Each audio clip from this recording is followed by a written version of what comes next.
కర్ణాటకలో బైక్ ట్యాక్సీలని నిషేధించడానికి రాష్ట్ర ప్రభుత్వం గత కొంతకాలంగా ప్రయత్నాలు చేస్తుంది. ఎందుకంటే ఆ బైక్ ట్యాక్సీలు ఎల్లో కాదు, వైట్.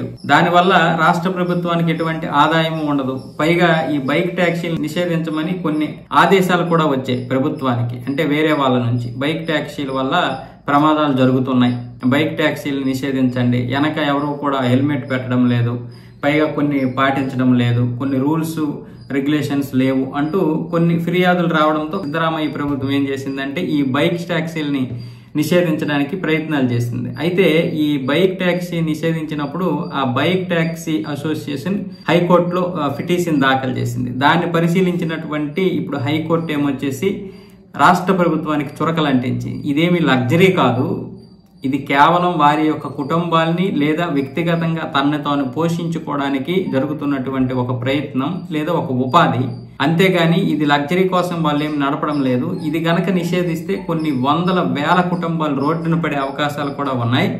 దీన్ని ఎట్టి పరిస్థితుల్లోనూ నిషేధించొద్దు అంటూ కర్ణాటక హైకోర్టు అయితే రాష్ట్ర ప్రభుత్వానికి ఆదేశాలు జారీ చేసింది. అంతేకాకుండా టాక్సీ డ్రైవర్లపై బలవంతపు శిక్షాత్మక చర్యలు తీసుకోకుండా చూడాలని ఇప్పుడు అడ్వకేట్ జనరల్కి అయితే న్యాయస్థానం ఆదేశాలు జారీ చేసింది. అంటే రాష్ట్ర ప్రభుత్వం వీరిపై ఎటువంటి చర్యలు తీసుకున్నా సరే వెంటనే కోర్టుకి చెప్పండి, మేము చూసుకుంటాం అన్న విధంగా. ఎందుకంటే ఈ ట్యాక్సీల వల్ల చాలా మంది వాస్తవానికి బాగుపడుతున్నారు. అంటే బైక్ ట్యాక్సీ వల్ల, కార్లు ఆటో వాళ్ళు ఏ విధంగా అయితే ఉన్నారో వీళ్ళు కూడా వ్యక్తిగతంగా, అంటే కుటుంబాలు పక్కన పెడితే ఎక్కువగా ఒక 60-70% మాత్రం వీళ్ళు కొంతమంది చదువుకున్న స్టూడెంట్స్, అలాగే బ్యాచిలర్స్ దీనివల్ల చాలా ఉపయోగం పొందుతున్నారు. రాత్రులు ట్యాక్సీలు నడుపుకొని, అంటే బైక్ నడుపుకొని పగటిపూట చదివే వాళ్ళు ఉన్నారు, అలాగే కుటుంబాన్ని నెట్టుకొస్తున్న వారు ఉన్నారు, అలాగే చదువుకోవడమే కాకుండా కొంతమంది వేరే పని కోసం వెళ్ళి ఉద్యోగాలు దొరక్క ఈ బైక్ని తోలుకుంటూ వారి యొక్క ఉద్యోగ వేటను కూడా కొనసాగిస్తున్నారు. ఇలాంటి వారందరికీ కూడా బైక్ ట్యాక్సీ నిషేధిస్తే చాలా తీవ్రమైనటువంటి ఇబ్బందులు అయితే గురవుతారు. వాస్తవానికి రాష్ట్ర ప్రభుత్వమైన కేంద్ర ప్రభుత్వమైన ఉపాధి అవకాశాలు, ఉద్యోగ అవకాశాలు సృష్టించాలి.